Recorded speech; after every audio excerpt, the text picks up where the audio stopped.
coalitions non concernées, telle la coalition Yewwi dans le département de Pikine, la coalition Buntu Bi, etc. Donc des coalitions non concernées par le scrutin départemental avec des scores dans de nombreux bureaux de vote et sur les PV. Ensuite, donc on note l'omission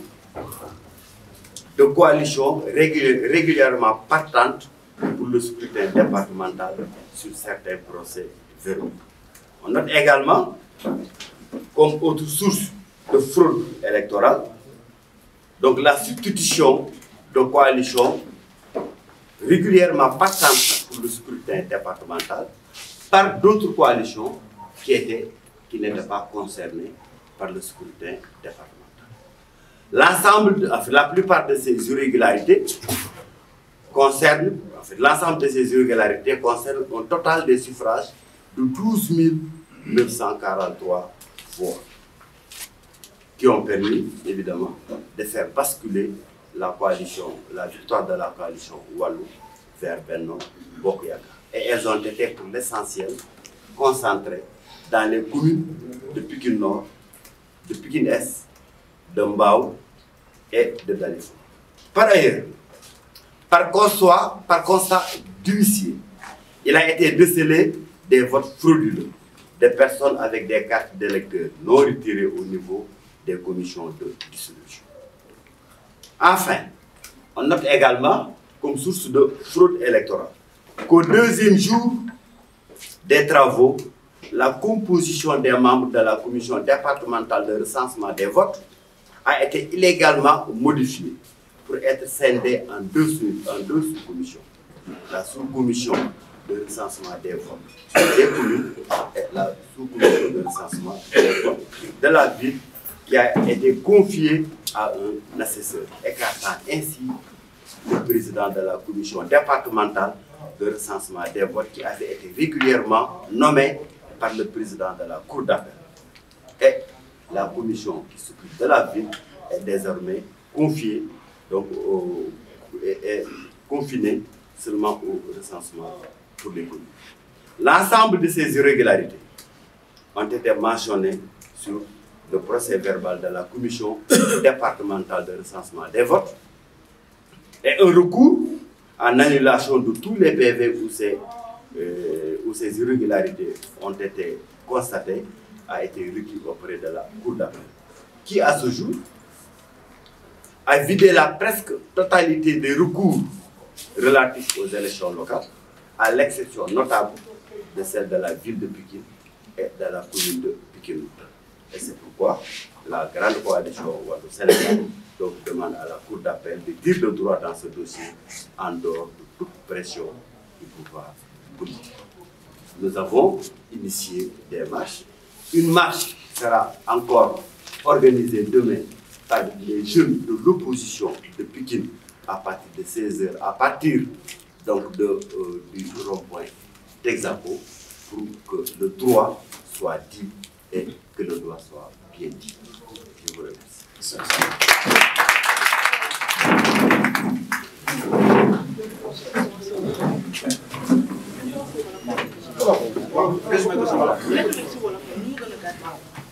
waaw kon bu ñu ko naree dégg ci wolof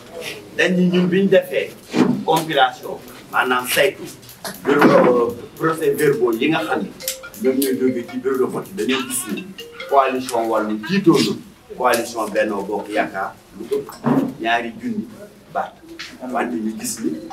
commission départementale de recensement des votes bi mu génnee résultat yi dafa jox coalition Benno Bokk Yaakaar donc victoire bi lu ci lu tolloog 1906 voix. ñu ni loolu lu tax bañ demee xool procès verbaux yi nga xam ni moo génnee ci commission départementale de recensement des votes fa lañ gisee lu ci ak lu jaay fan la jaar ñu jaar ci juróomi poñ bu njëkk bi mooy dañoo gis ni baat ya nga xam ni moom la citoyen bind waxoon ci biir urne ya dañ koo changé bii bureau de vote ñu yokkal ci Benno Bokk Yaakaar ay baat yee bureau de vote ñu wàññil ci coalition Wallu ay baat te loolu méngawul ak procès verbal li nga xam ni ñoom ñoo jógee ci bureau de vote bi président bureau de vote bi ak membre du bureau bi yëpp signé ko te yooyu moom la ñu déposé ko ci tribunal bi. ñu gis ne tamit boo seetee suffrage valablement exprimé mais maanaam ñi voté te seen vote baax ñu méngale ko ak totalu baat yi nga xam ne moom la ñu distribué entre les coalitions dañ ci gis ay ci bureau de vote yu bëri ay écarts yu bëri yoo xam ni gisaay day dem ba ñaar écarts yoo xam ni dañuy yokk ci si ñuy voté te loolu kenn xamul fan la jógee. ñu gis tamit ni dañu dem ci ay benn bureau de vote yenn bureau de vote yoo xam ni dañ faa dugal ay coalition wala ay parti yoo xam ni bokkuñu woon ci élection locale ku mel ni coalition Yewwi nga xam ne ministre de l'intérieur moo ko teree bokk ci élection yi dans le département de Pikine ku mel ni coalition Bunt Bi nga xam ne bokkul woon ci scrutin ville de Pikine bi mu am ay bulletins yoo xam ne dañu faa dugal ba ñu am ay baat ba sax am ay bureau de vote yoo xam ni Bunt Bi moo ko gagné devant la coalition Wallu ak devant la coalition Benno Bokk Yaakaar. ñu gis tamit am yenn bureau de vote yoo xam ni dañuy jël ku mel ni Defar Sa Gox wala ku mel ni Wallu génn ay bulletins remplacé ko ak ay yeneen bulletins de vote yoo xam ni ay coalition yoo xam ni bokkuñu woon ci élection yi la yooyu Wallu wala Defar Sa Gox duñ fa am ay baat waaye da ngay gis buntu ba ak Yewwi ñoo fay am ay baat yoo xam ni donc ci yeneen coalition yi bokk ci scrutin départemental bi la dem et loolu nag bu ñu xayma njuuj njaaj yooyu yëpp ci bureau de vote yi ñu gis ni dafa concentré wu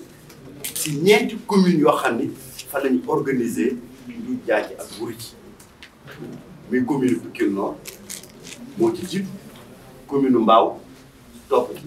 commune Pikine Est ak commune Dalifort yooyu ñeenti communes ñoo nekkoon les 3 communes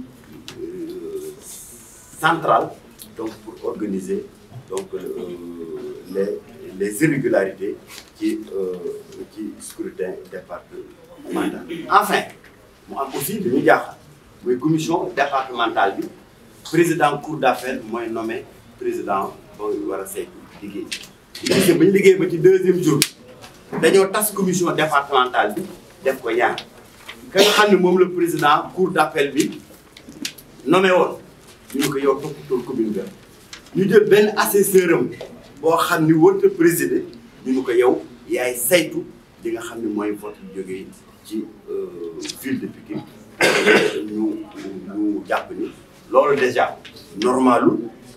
ensuite wul yéeg njuuj njaaj yi boobu buntu la ko gars yi jaare donc pour mën koo def. Et en fait tamit ñu gis ne ay carte ya nga xam ne dañoo desoon ci commission départementale de recensement des votes lu garaaw laay wax ni carte yi desoon ci commission de distribution des cartes d'électeurs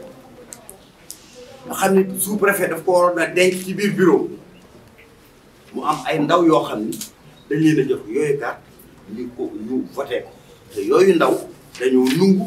ci constat d'huissier ñu ñëw témoigner ni ñoom dañ leen jox ay carte yu nekkoon ci commission ba ñu voté ko wante ñoom amuñu woon carte électeur ba mën a bokk ci biir élection yi te yooyu constat d'huissier dañ ko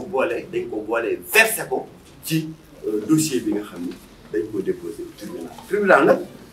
bañ fa déposé ba léegi 1er février weer wi nga xam ni ci lañu waroon defee seen verdict jàll na daanaka lu ëpp fanweeri dossier yi ñu defoon ay recours ci élection locale yi yëpp vidé nañ ko ba mu des bu ville de Pikine ak bu Pikine ñuy ñaan waa le président de la cour d'appel ñu vidé dossier bi da teg ko ci yoon ndax xam nañ ni yëg nañ ni ay pression politique yi ngi fi ñëw pour dëggal foqarti gi nga xam ni donc dañ ko defee ci commission de recensement des votes bi ñu ngi koy ruumandaat pour foqarti ko ci tribunal bi moo tax donc ñu bëgg président cour d'appel de Dakar donc mu assumer sa responsabilité pour dire le droit en toute transparence. donc loolu tax na effectivement coalition Wallu ak opposition bi ma àndal yëpp ci biir département de Pikine defoon nañ marche 15 jours yële weesu suba nag ci 4 heures incha allah jeune coalition yëpp yi opposition yi nekk ville de Pikine ñooy organiser benn marche bi tàmbalee 4 heures di départ ci rond-point Texaco jërë ngeen jëf